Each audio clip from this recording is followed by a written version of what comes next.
Hello everyone. जो भी लोग लाइव जुड़ चुके हैं एक बार प्लीज़ कमेंट करके बता दीजिए ऑडियो वीडियो क्लियर है नहीं है। मेरी वॉइस आप लोगों को क्लियर आ रही है या नहीं आ रही, एक बार कंफर्म कर दीजिए। ओके। देखो, कल तक हमने कुछ प्रॉपर्टीज़ को डिस्कस किया था, पहले उनके हम क्वेश्चंस कर लें और उसके बाद फिर हम आगे बढ़ेंगे। क्वेश्चंस हम डिस्कस करें। क्वेश्चन फर्स्ट है, विच of the following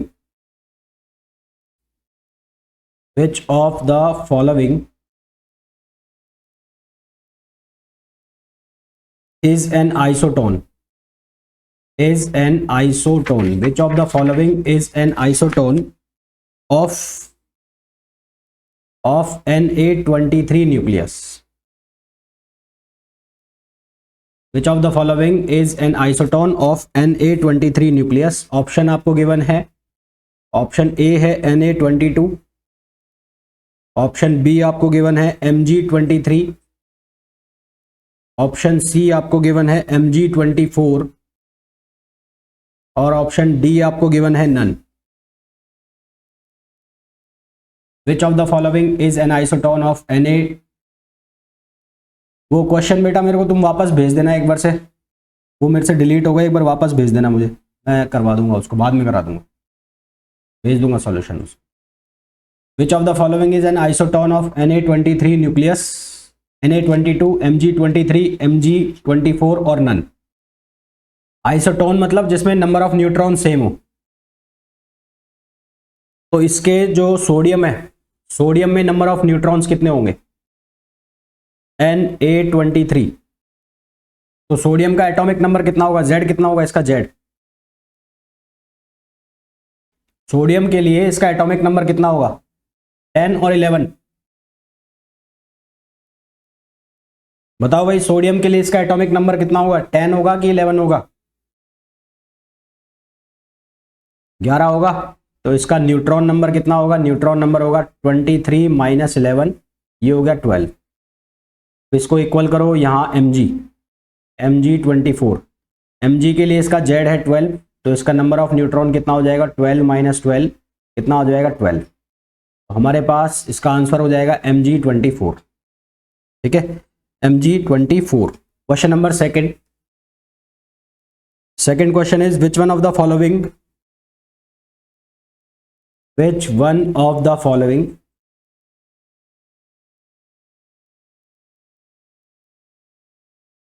is an isobar? Which one of the following is an isobar of K40 nucleus? Which one of the following is an isobar of K40 nucleus? K40 nucleus का isobar कौन सा होगा, ये हमें बताना है। Option हमें दिए हैं। ऑप्शन ए है K39, ऑप्शन बी है CA40, ऑप्शन सी है AR39, ऑप्शन डी है CA41।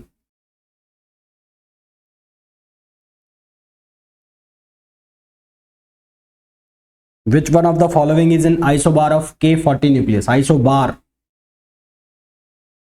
साफ साफ दिख रहा है क्या आंसर आएगा? आइसोबार कौन सा होगा? CA40 होगा। भाई आइसोबार का मतलब जिनके एटॉमिक मास सेम हो वो आइसोबार होता है।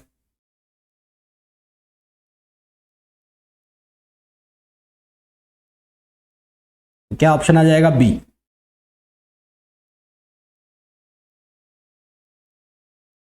Third one is which one of the following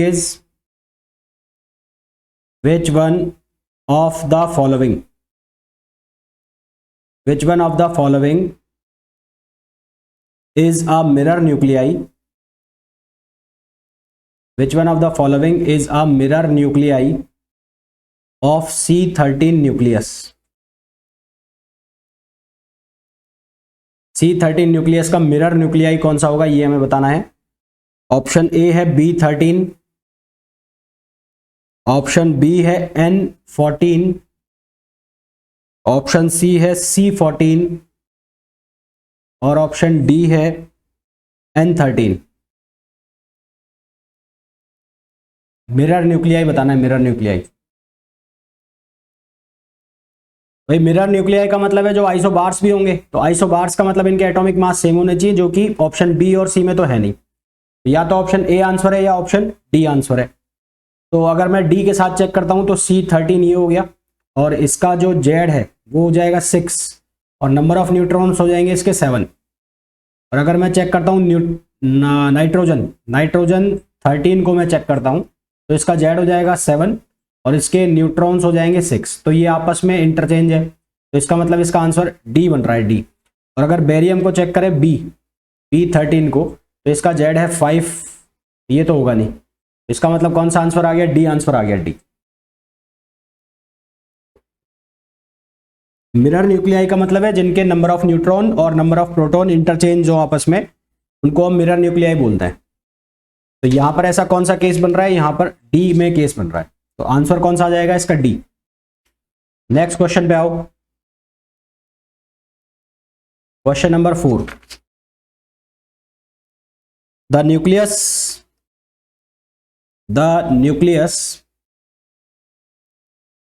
which is an isobar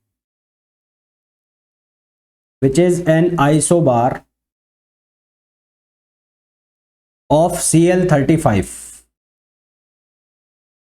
and also an isotope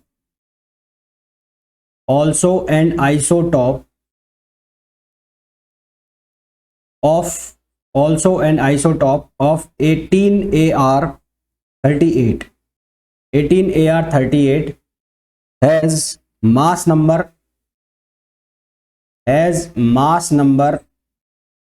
A and atomic number Z.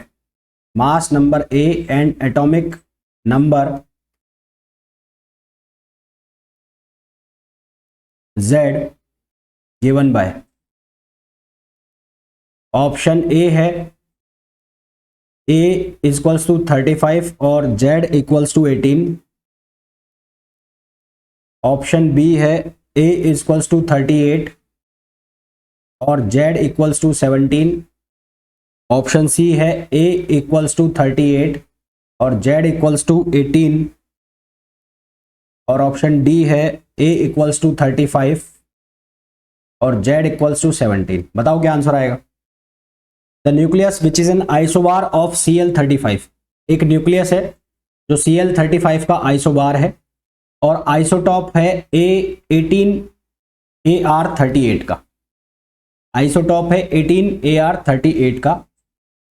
तो न्यूक्लियस कौन सा होगा, उसका एटॉमिक मास क्या होगा और उसका जेड कितना हो?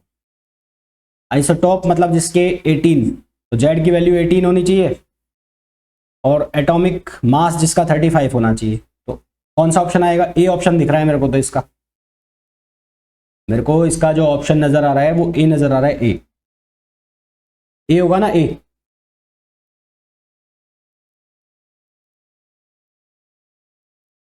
नेक्स्ट क्वेश्चन पे आओ भाई। आइसोटॉप का मतलब है जिसमें नंबर ऑफ प्रोटॉन सेम हो, यानी कि एटॉमिक नंबर सेम हो। आइसोबार का मतलब है जिसका एटॉमिक मास सेम हो। तो एक साइड से तो एटॉमिक मास सेम हो गया यानी कि 35, और एक साइड से आइसोटॉप सेम हो गई यानी कि जेड की वैल्यू हो गई कितनी? 18। तो ए इक्वल्स टू 35 और Z equals to 18। Next question, the volume of a nucleus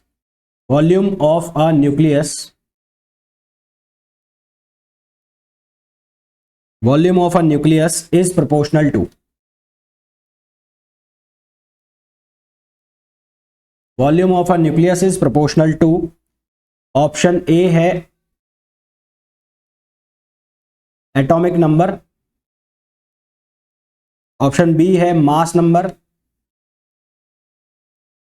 option C है न्यूट्रॉन नंबर और ऑप्शन डी है नो डायरेक्ट रिलेशन।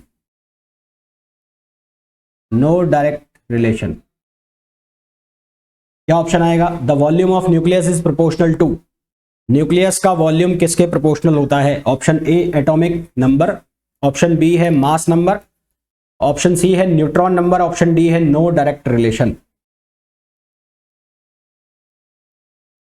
भाई मैंने आपको बताया था ना, ये कल ही तो बताया था कि डेंसिटी हो गई कांस्टेंट, डेंसिटी कांस्टेंट हो गई तो मास डायरेक्टली प्रोपोर्शनल हो गया वॉल्यूम के, यानी कि अगर वॉल्यूम निकालना है तो वॉल्यूम किसके प्रोपोर्शनल हो गया, मास के। और मास जो होगा न्यूक्लियस का वो बराबर हो जाएगा स्मॉल m इंटू ए। ये मास जो है ये किसके बराबर हो गया, capital M equals to small m into a, जहां ये A क्या है, एटॉमिक मास, जहां ये क्या है, एटॉमिक मास। तो वॉल्यूम जो है वो किसके प्रोपोर्शनल हो गया, मास नंबर के, mass number option B. Volume किसके प्रोपोर्शनल हो गया, मास नंबर। कल ही तो बताया था मैंने। Is it clear? ठीक है, इसको ध्यान रखना, ये जो क्वेश्चन अभी तुम्हें गड़बड़ कर रहा है उसको नोट करके रखना, क्योंकि ये बाद में भी गड़बड़ करेगा तुम्हारे साथ। नेक्स्ट क्वेश्चन पे आओ। assuming the nucleus assuming the nucleus to be spherical,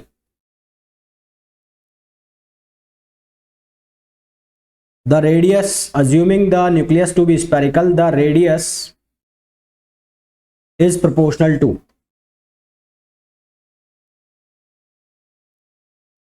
radius is proportional to, option A है ए, ऑप्शन बी है a पावर 1/2, ऑप्शन सी है a पावर 1/3 और ऑप्शन डी है a पावर 2/3। क्या आंसर आएगा?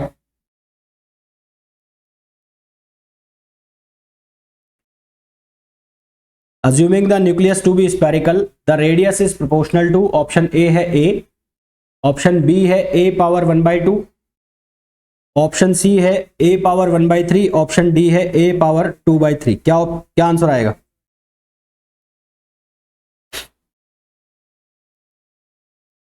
भाई हमारे पास जो रेडियस का रिलेशन होता है वो क्या होता है, r equals to r0 a power 1/3।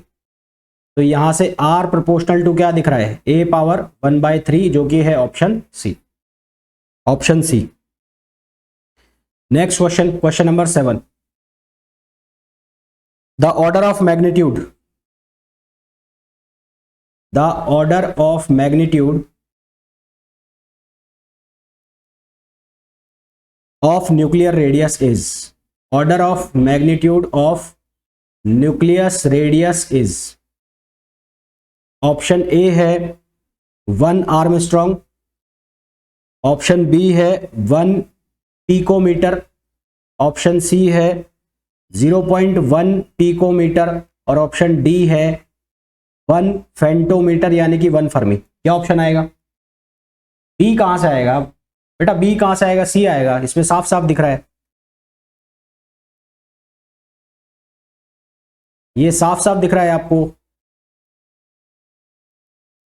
The order of magnitude of nuclear radius, nuclear radius का ऑर्डर किस मैग्नीट्यूड का होता है, 1 आर्मस्ट्रॉन्ग, 1 पिकोमीटर, 0.1 पिकोमीटर और 1 फेंटोमीटर या 1 फर्मी। ये मेरा लिखवाया भी हुआ है आपको, बताओ क्या आंसर आएगा?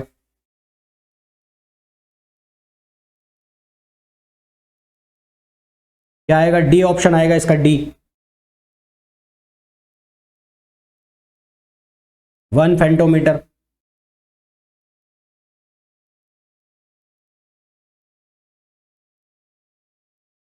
नेक्स्ट क्वेश्चन पे आओ, question number 8, the nucleus radius, the nuclear radius, nuclear radius of Al27, Al27 is around 3.6 Fermi. The nuclear radius, the nuclear radius of Cu64 is in Fermi. Cu64 is in Fermi. Option A है 4.8, option B है 6.0, option C है 7.2 और option D है 3.6। The nuclear radius of aluminium 27 is around 3.6 Fermi, the nucleus radius of Cu64 is in Fermi. क्या answer आएगा? इसको solve कैसे करोगे आप? ये फॉर्मूला यूज करके, RCu अपॉन RAL, R0 से R0 कैंसिल आउट हो जाएगा, ACu कितना हो जाएगा? 64 अपॉन 27, इस पूरे की पावर 1/3, तो 4/3 हो जाएगा ये। तो यहां से होगा RCu equals to RAL into 4/3, और RAL की वैल्यू कितनी है? 3.6 इंटू 4/3, तो ये कितना हो गया? 1.2 इंटू 4, तो 12 चौक 48, 4.8, तो इसका आंसर आ जाएगा 4.8। 4.8 आंसर आ रहा है सबका। Question number 9 is the density of nuclear matter, the density of nuclear matter is, option A है independent,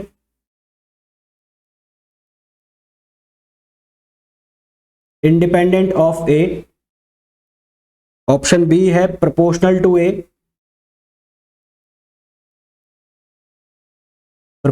to A, option C है smaller for lighter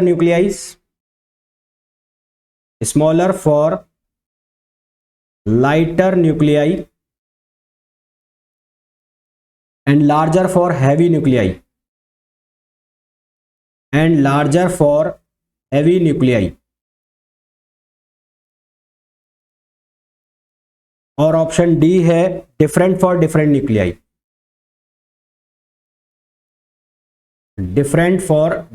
nuclei,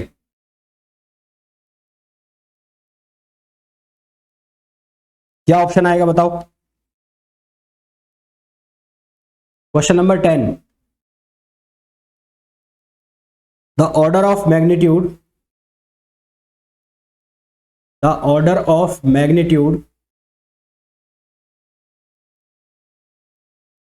of the density,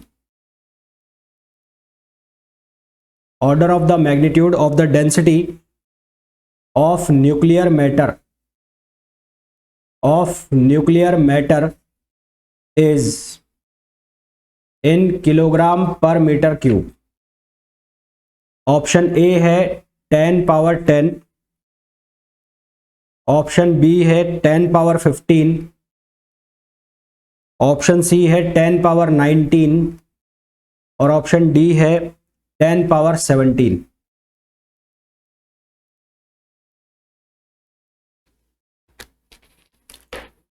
कल मैंने फॉर्मूला लिखाया था जब मैंने डेंसिटी की वैल्यू लिखवाई थी, और डेंसिटी की जब हमने वैल्यू निकाली थी, कैसे निकाली थी? मास ma अपॉन वॉल्यूम 4/3 पाई r क्यूब की वैल्यू बन गई थी R0 पावर 3, और यहां बन गया था a से a कैंसिल हुआ था, हमने वैल्यू सब्स्टिट्यूट करी थी, तो ये वैल्यू आई थी लगभग 10 पावर 17 किलोग्राम पर मीटर क्यूब।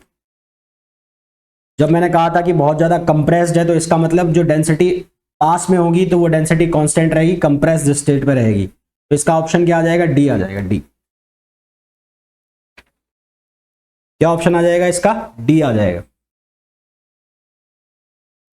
तो ये अभी तक जो हमने पढ़ा है न्यूक्लियर फिजिक्स में, और जो वन लाइनर क्वेश्चन उससे बन सकते हैं, जो आपके एग्जाम में आ सकते हैं, वो सारे क्वेश्चंस हमने कर लिए।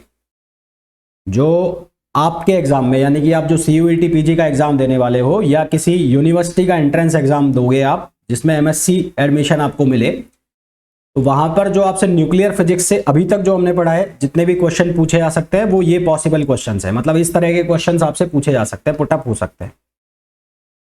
और मेरे हिसाब से क्लियर भी हो गया होगा, ये थ्योरी बेस्ड क्वेश्चन है सारे। न्यूमेरिकल इसमें जो बनते हैं वो न्यूमेरिकल बनते हैं रेडियस वाले, न्यूक्लियर का साइज बताना या न्यूक्लियर की रेडियस बताना, उस तरह के न्यूमेरिकल बनते हैं। बाइंडिंग एनर्जी के अभी मैंने नहीं कराए, बाइंडिंग एनर्जी का कर्व एक बार हम पढ़ लेंगे, उसके बाद में बाइंडिंग एनर्जी वाले क्वेश्चंस भी कराऊंगा। यहां तक क्लियर है बात?